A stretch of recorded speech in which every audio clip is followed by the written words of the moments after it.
Assalamualaikum warahmatullahi wabarakatuh.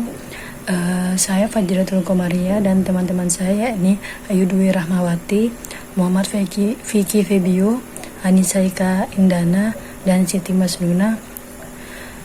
Langsung saja kami akan membahas tentang PT Indofood. Langsung saja ke sejarah singkat PT Indofood. Cerita industri mie instan di Indonesia diawali dengan berdirinya PT 51 Sankoi pada bulan April 1968. Kemudian pada tahun 1977, perusahaan ini berganti nama menjadi PT 51 Sankoi Indonesia. Perusahaan mie itu kemudian berganti nama lagi menjadi PT Supermie Indonesia sesuai dengan merek mie instan andalannya seperti Supermie. Lalu pada tahun 1970, pasar mie instan ini mulai diramaikan lagi dengan berdirinya PT Sanmaru Food Manufacturing, anak perusahaan Jangkar Jati Group yang memproduksi mie instan Indomie. Persaingan industri mie instan di dalam negeri menjadi semakin memanas pasca PT Indofood yang bergabung dalam perusahaan Salim Group bergabung dengan perusahaan Jangkar Jati Group pada tahun 1984. Kedua perusahaan tersebut kemudian mendirikan PT Indofood Internal Corporation pada tahun 1986.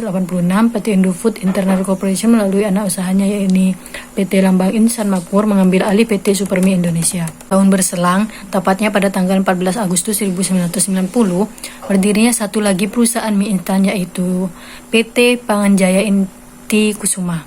2 tahun berikutnya, saham perusahaan ini diambil alih oleh PT Indosmen Tunggal Prakarsa sebesar 51%. Pada tahun yang sama, Salim Group mengambil alih seluruh saham Jangkar Jati Group. Indofood juga ikut mencabut produknya dari jaringan distributor PT Wicaksana dan dialihkan ke Indomarko. Alhasil industri mie di Indonesia dikuasai oleh PT Indofood dengan merek produk yaitu Indomie, Sarimi, dan Supermie. Pada tahun 1994, Indofood berganti nama menjadi PT Indofood Sukses Makmur dan mencatat saham di Bursa Efek Indonesia. Setahun berikutnya, Indofood menguasai pabrik penggilingan gandum Bogasari. Pada tahun 1997, Indofood kembali memperluas integritas bisnisnya dengan mengakuisisi grup perusahaan yang bergerak di bidang perkebunan, agribisnis, dan distribusi. Setelah penjelasan mengenai secara singkat profil atau sejarah PT Indofood, saya akan menjelaskan timeline atau perjalanan PT Indofood yang dimulai pada tahun 1990. Pada tahun tersebut, incorporate seperti PT Panganjaya Inti Kusuma, yakni sebuah perusahaan mie instan. Lalu, 2 tahun berikutnya, saham perusahaan ini diambil oleh PT Indosmen Tunggal Prakarsa sebesar 51%. Pada tahun 1994, Indofood berganti nama menjadi PT Indofood Sukses Makmur Tbk. Pada tahun 1997, acquired 80% ekuitas saham perkebunan, agribisnis, dan perusahaan distribusi. Lalu pada tahun 2001, memperoleh persetujuan pada pembelian kembali saham skema dan peluncuran rencana kepemilikan saham karyawan. Dan pada tahun 1994 tadi, PT Indofood Sukses Makmur telah mencatatkan saham di Bursa Efek Indonesia. Pada tahun 2005, PT Indofood mengalami perkembangan dengan melakukan patungan dengan perusahaan Nestle. Pada tahun 2007, Indofood mencatatkan saham grup agribisnis Indofood Agri Resort Ltd di Singapore Stock Exchange atau disebut juga SGX.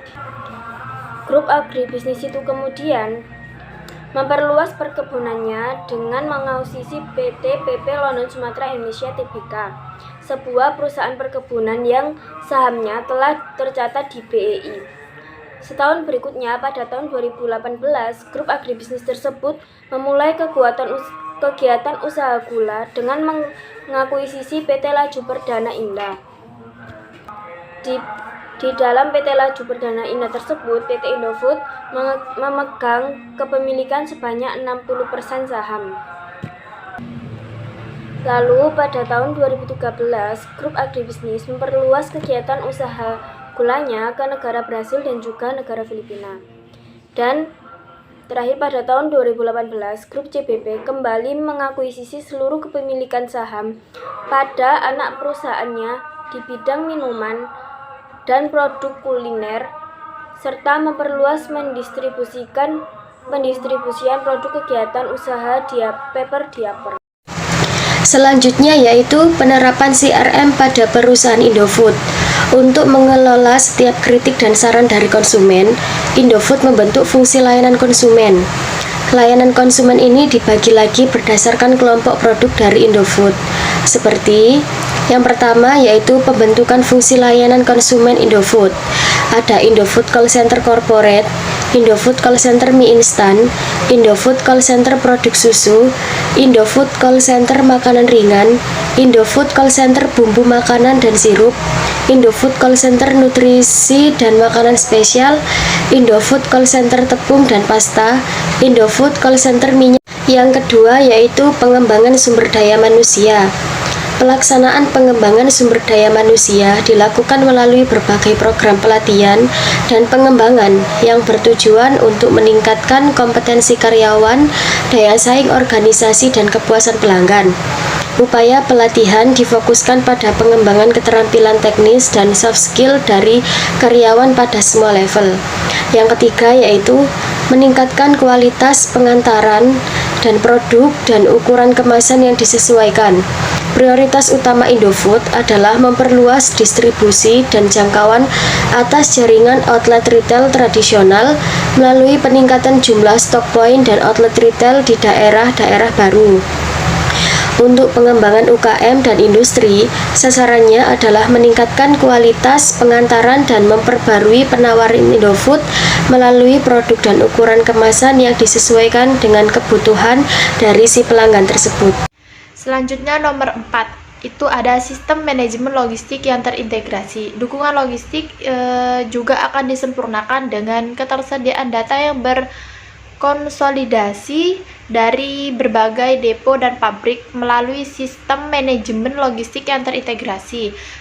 Sistem pengiriman baru menggunakan palet yang dilengkapi dengan GPS.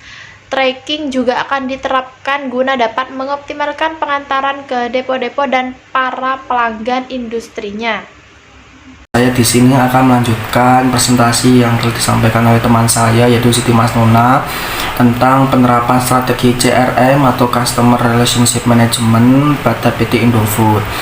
Di sini saya akan menyampaikan poin kelimanya yaitu pengembangan sosial dan komunitas. Oke, Indofood berupaya menciptakan masa depan yang lebih baik bagi Indonesia dan masyarakatnya melalui berbagai program pengembangan sosial dan kemasyarakatan. Nah, program-program tersebut difokuskan pada 5 pilar utama, ada pembangunan sumber daya manusia, ada gizi untuk semua, ada peningkatan nilai ekonomi, menjaga kelestarian lingkungan, serta solidaritas dan kemanusiaan. Nah, program-program yang telah dibuat oleh Indofood untuk bisa mencapai 5 pilar tadi itu ada yang pertama ada Indofood Riset Nugraha atau IRN. Yang kedua ada program vokasi. Yang ketiga ada Rumah Pintar atau Rumpin. Yang keempat ada gerakan SUN atau gerakan SUN. Yang kelima ada Hidup Sehat Yuk. Yang keenam ada pos pelayanan terpadu atau posyandu. Yang ketujuh ada layanan gizi Indofood. Yang kedelapan ada kemitraan dengan para petani. Nah, para petani di sini itu maksudnya Indofood membangun kemitraan berkelanjutan dengan para petani kentang, cabai, singkong, bawang merah, gula kelapa. Terus ada kemitraan dengan petani kelapa sawit. Selanjutnya ada kemitraan dengan para peternak sapi, ada kemitraan dengan para pengrajin tempe, terus ada kemitraan untuk pertanian berkelanjutan Indonesia atau Pisagro, terus ada kemitraan dengan warung makan Indomie, ada Bogasari Mitra Card atau BMC. Selanjutnya ada Pojok Selera. Yang terakhir ada program Santripreneur. Nah, itulah kurang lebih yang bisa saya sampaikan. Kurang lebihnya saya mohon maaf yang sebesar-besarnya. Presentasi selanjutnya nomor 6 akan diteruskan oleh teman saya, yaitu Siti Masnuna, tentang pemasaran yang bertanggung jawab. Sekian dan terima kasih. Wassalamualaikum warahmatullahi wabarakatuh. Nah, selanjutnya yang terakhir ada nomor 6, itu pemasaran yang bertanggung jawab.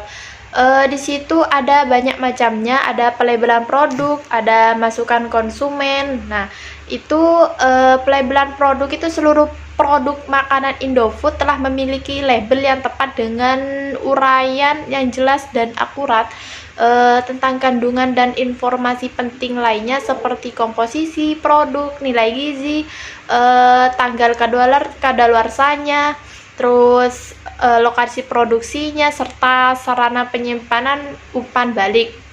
Nah, sedangkan masukan dari konsumen itu Indofood menyambut baik berbagai masukan dari konsumen sebagai bagian dari upaya untuk meningkatkan kualitas produk dan layanan kami.